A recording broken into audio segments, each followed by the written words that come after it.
Indonesia saat ini sedang berada di persimpangan sejarah baru. Dengan cadangan nikel terbesar di dunia, lebih dari 21 juta ton atau hampir sepertiga total cadangan global, banyak pihak menilai negeri ini berpotensi menjadi raja baterai dunia. Hampir semua kendaraan listrik, dari mobil hingga motor, membutuhkan baterai berbasis nikel sebagai sumber tenaga utamanya. Artinya, di tengah pergeseran dunia menuju energi hijau, Indonesia tidak hanya penting, tetapi bisa menjadi penentu arah masa depan energi global. Pemerintah Indonesia telah berulang kali menegaskan ambisi besarnya.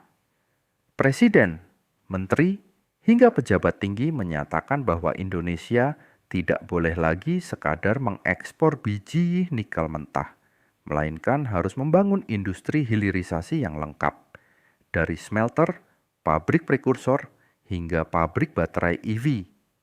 Bahkan kerjasama dengan investor besar seperti LG Energy Solution dari Korea Selatan, CATL dari Cina, hingga pembicaraan dengan Tesla dari Amerika, sudah diumumkan sebagai langkah strategis untuk mewujudkan cita-cita tersebut.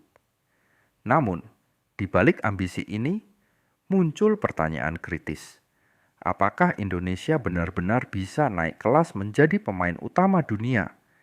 Ataukah hanya akan menjadi tempat negara asing menanamkan modal, mengeruk sumber daya, lalu membawa pulang keuntungan?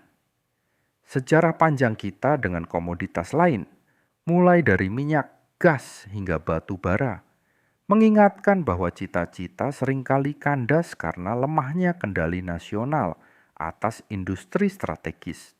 Memang benar, secara teori Indonesia punya semua syarat untuk menjadi pemimpin global. Bahan baku berlimpah, jumlah tenaga kerja yang besar, serta pasar domestik yang mulai tumbuh. Tetapi dalam praktiknya, banyak faktor yang membuat Indonesia rawan terjebak hanya sebagai pemasok bahan mentah. Kurangnya penguasaan teknologi, ketergantungan pada investor asing, dan regulasi yang masih lemah seringkali menjadi hambatan utama. Oleh karena itu, penting untuk kita kupas secara mendalam. Apakah benar Indonesia siap menjadi raja baterai dunia atau justru hanya akan mengulang kutukan lama, kaya sumber daya alam tetapi miskin nilai tambah? Inilah yang akan kita bahas, dari potensi besar, ancaman tersembunyi, hingga tekanan geopolitik yang membayangi Indonesia di masa depan. Jika bicara soal cadangan nikel, tidak ada negara lain yang bisa menandingi Indonesia. Data terbaru US Geological Survey 2024 menegaskan posisi Indonesia sebagai negara dengan cadangan nikel terbukti terbesar di dunia. Cadangan ini tersebar di wilayah Sulawesi, Maluku, hingga Papua, menjadikan Indonesia sebagai pusat perhatian industri global yang tengah beralih ke energi terbarukan. Produksi nikel Indonesia pada tahun 2023 saja mencapai lebih dari 1,8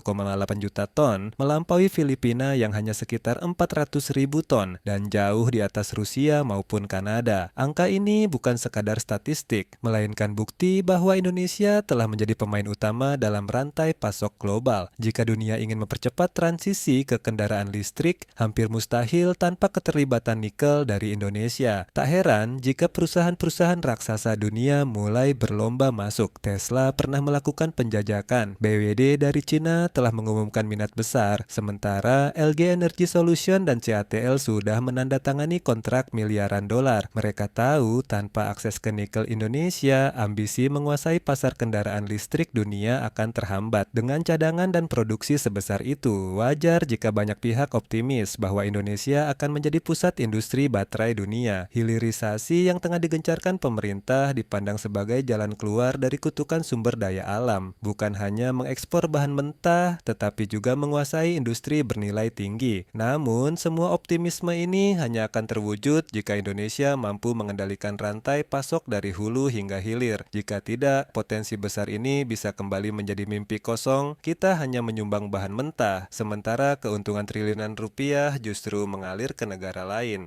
Sejarah dunia penuh dengan ironi, negara-negara kaya sumber daya justru sering jatuh ke dalam kutukan sumber daya alam. Kekayaan alam yang melimpah tidak otomatis membawa kesejahteraan, malah sering berujung pada ketergantungan, eksploitasi, dan kerusakan lingkungan. Indonesia pun menghadapi risiko yang sama jika hanya berhenti pada level menambang tanpa menguasai teknologi. Fakta di lapangan menunjukkan sebagian besar smelter dan industri nikel di Indonesia saat ini dikuasai oleh perusahaan asing, terutama dari Cina. Mereka membawa modal, teknologi, hingga tenaga ahli, sementara Indonesia hanya menyediakan lahan dan tenaga kerja dengan upah relatif murah. Kondisi ini memperlihatkan ketimpangan besar antara klaim kedaulatan dan realita di lapangan. Jika situasi ini berlanjut, maka Indonesia hanya akan mendapat keuntungan jangka pendek berupa royalti, pajak, dan lapangan kerja. Pertanyaan penting yang harus dijawab, apakah kita akan mengulangi kesalahan masa lalu? Menjual minyak, gas, dan batu bara tanpa menguasai teknologi? Atau kali ini kita bisa belajar, berani membangun ekosistem industri yang benar-benar dikuasai bangsa sendiri? Dunia saat ini sedang berada di tengah-tengah perang teknologi dan energi. Kendaraan listrik bukan sekadar tren industri, melainkan bagian dari perebutan pengaruh global.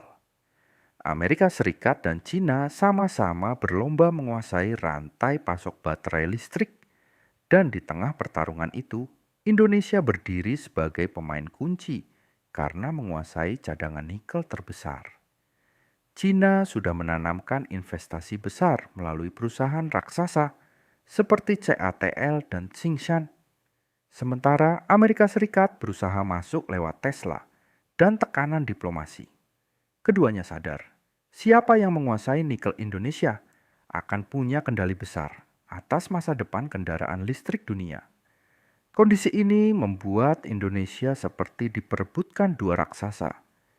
Jika tidak cerdas memainkan peran, kita bisa jatuh ke dalam perangkap baru, menjadi sekadar medan perebutan pengaruh tanpa mendapatkan keuntungan signifikan untuk rakyat sendiri. Lebih berbahaya lagi, tekanan geopolitik membuat Indonesia kadang harus mengikuti kehendak asing.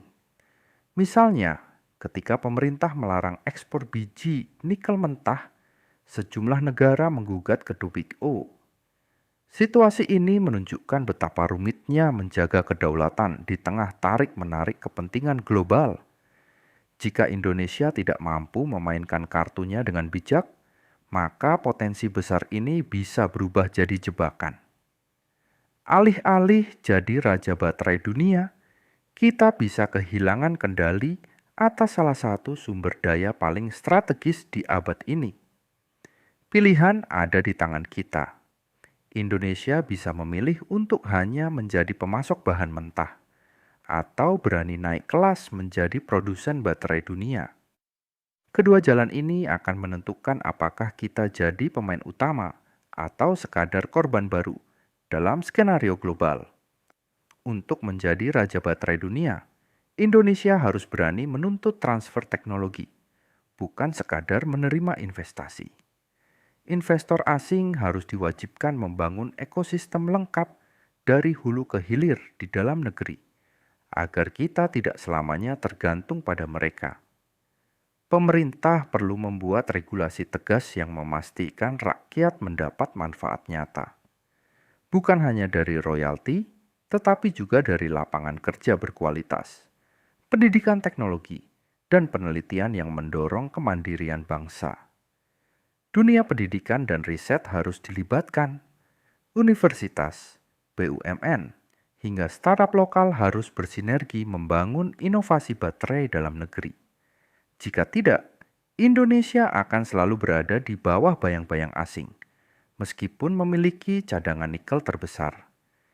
Jika semua langkah itu dijalankan, Indonesia punya peluang besar benar-benar menjadi raja baterai dunia. Tetapi jika kita lengah, kita hanya akan mengulang sejarah lama. Kaya sumber daya, tetapi miskin kendali. Dan inilah pertanyaan besar yang akan menentukan nasib bangsa di era energi baru ini.